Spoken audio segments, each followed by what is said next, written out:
বৃহস্পতিবার সন্ধ্যায় কল্যাণপুর মোটর স্ট্যান্ডে ঘটেছে এক রুদ্ধশ্বাস ঘটনা।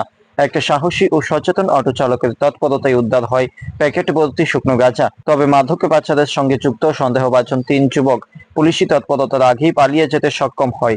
এই ঘটনাকে ঘিরে উঠছে নানা প্রশ্ন।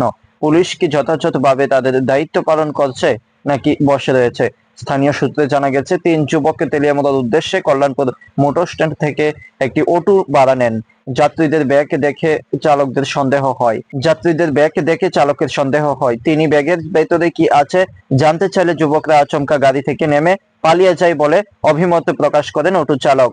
আমাদের এখানে কল্যাণপুর বাজারে যে আমরা লাইনটা থাকে কল্যাণপুর থেকে আমি ছিলাম এই নাম্বারে সময় 3টে ছেলে এসেছে, কোথা থেকে এসেছে সেটা আমি জানি না, কিন্তু তারা আয় আমাকে বলছে তেলিয়ামুড়া যাওয়া যাবে নাকি, যাওয়া যাবে বলছে। ভাড়া কত করে? আমি কিছু 30 টাকা করে ওখানে আমরা রিজার্ভ করি, আমি কিছু রিজার্ভ গেলে আমার 300 টাকা লাগবে। আমি বলছি, ওরা বলছে না 150 টাকা। আমি বলছি না 150 টাকা আমি যাবো না, তারপরে বলছে 200 টাকা দিব। তারপরে বলছে ঠিক আছে চলো যাওয়া যাবে। তারপরে ওরা উঠার আগে আমি বলছি ওদের ব্যাগে ওরা বলছে কিছু না।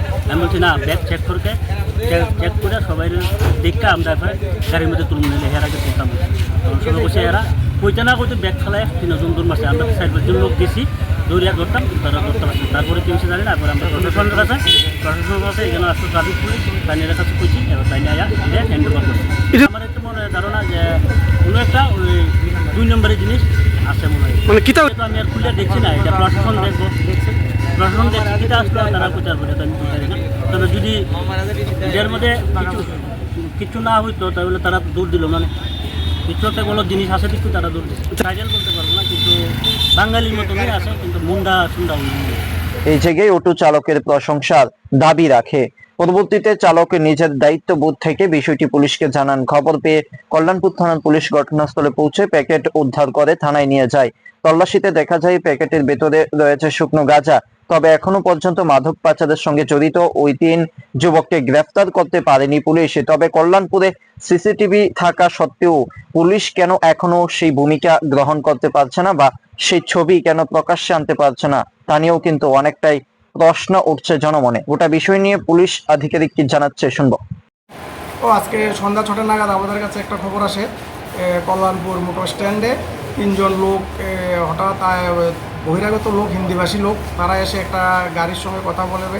তখন পাবলিকের সন্দেহ হয়, হওয়াতে এদেরকে জিজ্ঞেস করে তোমাদের বাড়ি কোথায়, এই কথা বলার সঙ্গে সঙ্গে ওরা ব্যাগগুলো ফেলে, ওদের কাছে ব্যাগগুলো ফেলে ওরা তখন চলে যায়। তো পাবলিকের সন্দেহ হয়, আমাদেরকেও খবর দেয়। আমরা যথারীতি তখন গিয়ে দেখি, ব্যাগগুলি সার্চ করার পর ব্যাগগুলির মধ্যে সন্দেহজনক কিছু কন্ট্রাব্যান্ড পাওয়া গেছে। আমরা এরপর যথারীতি এগুলো যে আইন অনুসারে যা আছে তা আমরা বাজেয়াপ্ত করে নিয়ে এসেছি উপযুক্তভাবে। এখন এর পরবর্তী যা আইনি পদক্ষেপ আছে তা আমরা এখন নেব।